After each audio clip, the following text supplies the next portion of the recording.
Assalamualaikum warahmatullahi wabarakatuh. Perkenalkan, nama saya Mufi Maulana Siddiqui, NIM 17 10 20 10 42 dari jurusan Pendidikan Agama Islam, Fakultas Tarbiyah dan Ilmu Keguruan, semester 6 Lokal B, Institut Agama Islam Negeri Kerinci. Video ini dibuat untuk memenuhi tugas ujian akhir semester dengan mata kuliah Sejarah Kebudayaan Islam, dosen pembimbing Bapak Rafiko M. Hum. Selamat menyaksikan.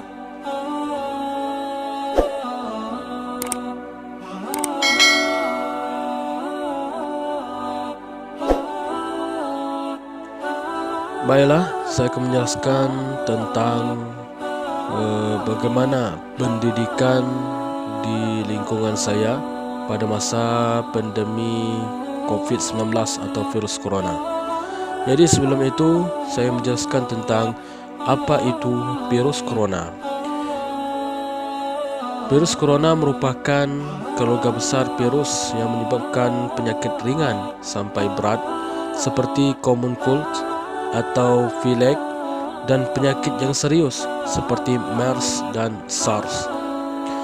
Penularannya dari hewan ke manusia dan penularan dari manusia ke manusia sangat terbatas.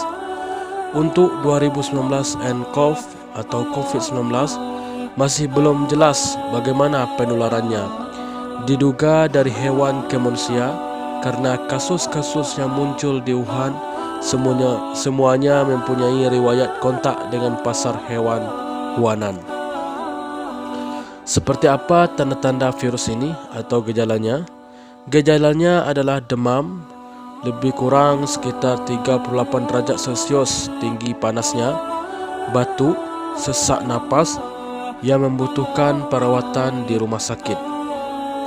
Gejala ini diperberat jika penderita adalah usia lanjut dan mempunyai penyakit penyerta lainnya seperti penyakit paru obstruktif yang menahun atau penyakit jantung. Dan juga cara penularan utamanya adalah melalui titik air dari saluran pernapasan. Virus ini juga dapat ditularkan melalui kontak. Kebanyakan orang memperkirakan bahwa periode inkubasinya bervariasi antara 1 hingga 14 hari, umumnya sekitar 5 hari. Adapun saran kesehatan, anggota masyarakat sangat dianjurkan untuk mengurangi berpergian keluar rumah dan mengurangi aktivitas sosial seperti berkumpul untuk makan-makan atau tujuan lainnya, serta menjaga jarak sosial yang tepat dengan orang lain sedapat mungkin.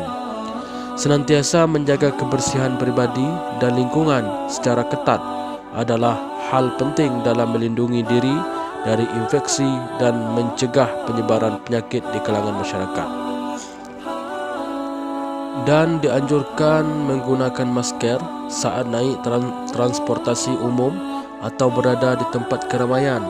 Mengenakan masker dengan benar adalah hal penting.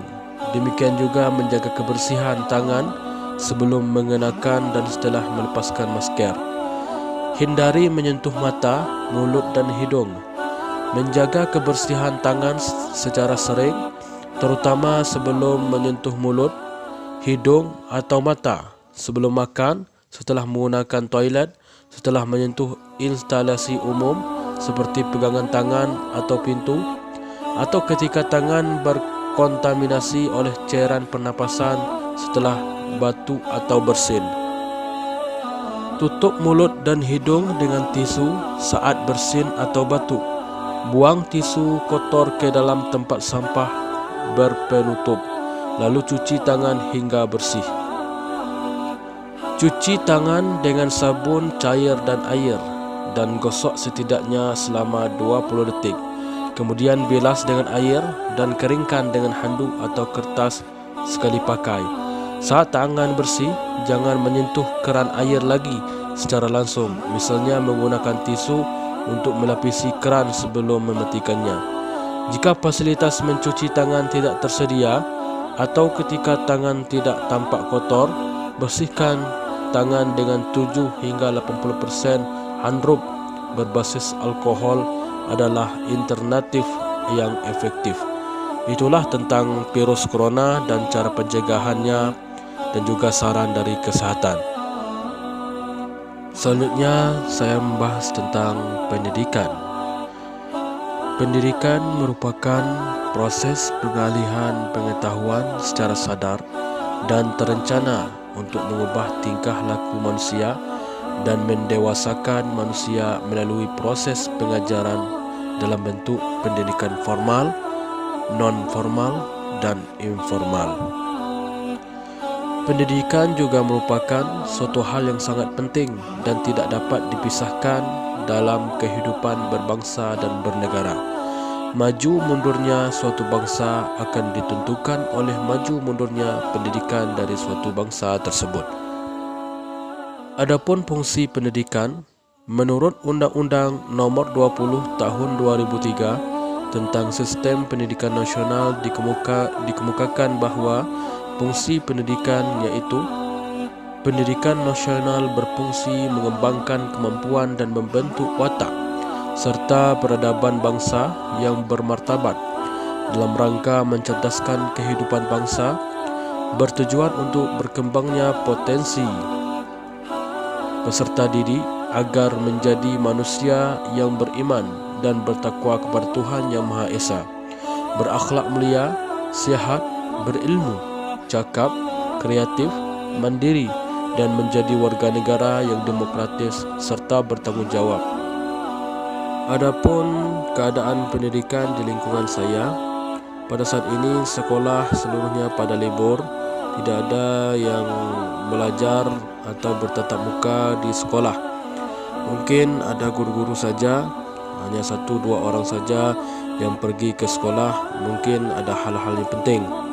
Untuk mahasiswa, untuk siswa, murid dan juga perguruan tinggi mahasiswa, tidak ada yang ke kampus, tidak ada yang pergi ke sekolah, dan tidak ada yang melakukan aktivitas-aktivitas yang berada di sekolah, khususnya untuk para mahasiswa, siswa dan juga para murid.